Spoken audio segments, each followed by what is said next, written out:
యోధా జనాంగాన్ని తుడిచిపెట్టడానికి చట్టం పుట్టించిన వాడు హామాను. కాబట్టి శత్రువు యొక్క మనసు ఎలా పనిచేస్తుంది అంటే, ఎదుటివాడు బాగోకూడదు, తనకు శత్రువు అనేవాడు మంచిగా ఉండకూడదు, వాడు మేలు పొందకూడదు, వాడు నాశనం అవ్వాలి, వాడు భూమి మీద లేకోకుండా పోవాలి. ఇది శత్రువుల మధ్య ఉండేటువంటి ఆలోచన.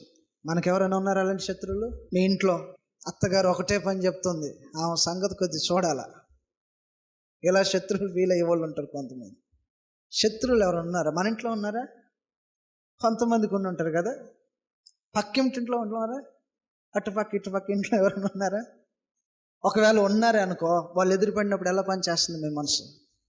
లేదు, మనల్ని శత్రువులుగా భావించిన వారు మనకు ఎదురుపడితే వాళ్ళ మనసు ఎలా పని చేస్తుంది?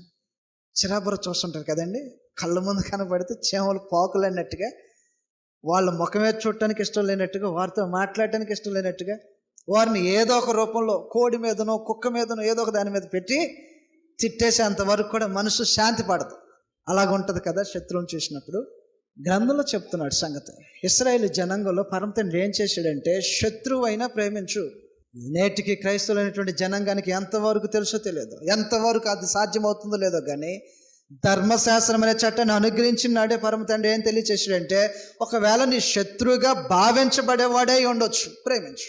కీడు చేయి, మాకు మేలే చేయి. వాడు ద్వేషించిన ఉపకారం చేయి, అపకారం చేయము. ప్రేమించే మనుషుల్ని ఏర్పాటు చేసుకోండి, ద్వేషించడానికి కాదు.